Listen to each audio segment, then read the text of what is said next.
Menyicil hutang Rp130.700.000. Ya, halo Batu Randarayang, selamat sore. Sore kali ini saya sedang berada di taman lagi untuk membahas atau melanjutkan episode yang kelima menyicil hutang Rp130.700.000. Nah teman-teman, pada episode yang keempat saya sudah membahas tentang awal perjalanan saya masuk ke LPK sampai dengan bisa lulus interview dengan orang Jepang. Bagi orang-orang yang lulus interview di LPK, biasanya sebelum berangkat ke Jepang itu pemantapan terlebih dahulu teman-teman. Awal perjalanan saya pemantapan di LPK dimulai dari bulan April tahun 2025. Pada saat itu kira-kira habis lebaran Idul Fitri tahun 2025 teman-teman. Saya pemantapan di LPK yang letaknya tidak jauh dari LPK sebelumnya. Jadi pada saat saya sebelum berpindah ke LPK yang menerima pemantapan saya berpamitan terlebih dahulu ke LPK sebelumnya, bahwasannya saya sudah berpindah dan juga tidak belajar lagi di LPK tersebut. Namun untuk urusan administrasi itu masih ada hubungannya ya teman-teman. Pemantapan dijadwalkan kira-kira 3-4 bulanan, dimulai dari bulan Mei, Juni, dan Juli. Nah, diperkirakan berangkat ke Jepang itu sekitar bulan Agustus dan September. Jadi sebelum membahas lebih lanjut lagi, apa sih itu pemantapan? Nah, pemantapan menurut saya sendiri itu seperti mengulang pembelajaran yang sudah kita pelajari. Sebelum lanjut ke pembahasan, apa sih itu pemantapan?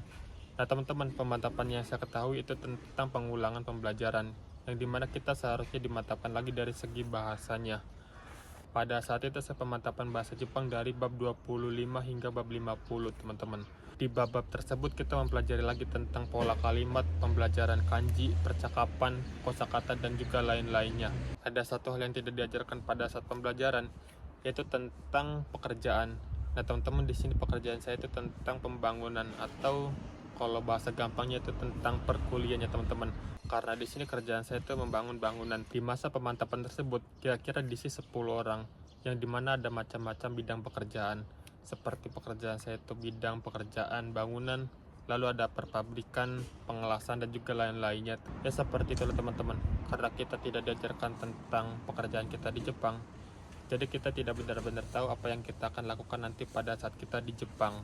Untuk dari segi lainnya seperti kegiatan, itu kurang lebih sama. Ada pembelajaran, ada olahraga, dan juga ada bersih-bersih. Di masa pemantapan tersebut, kita sudah mulai tahu teman-teman, kapan kita diperkirakan akan berangkat, dan juga saya sudah mulai berbenah, agar sebelum berangkat ke Jepang, saya sudah sebaik-baiknya mempersiapkan untuk berangkat ke Jepang.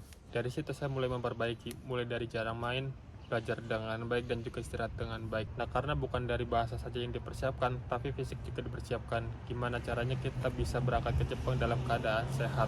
Masuklah pada bulan Agustus, di mana masa pemantapannya itu selesai, dan semuanya itu diperbolehkan kembali ke rumah masing-masing untuk menunggu jadwal pemberangkatannya masing-masing ya teman-teman. Nah, asiknya pemantapan saya bisa kenal lebih banyak teman lagi. Jadi untuk cerita perjalanan dari mulai awal pemantapan hingga selesai pemantapan kurang lebih seperti itu saja teman-teman.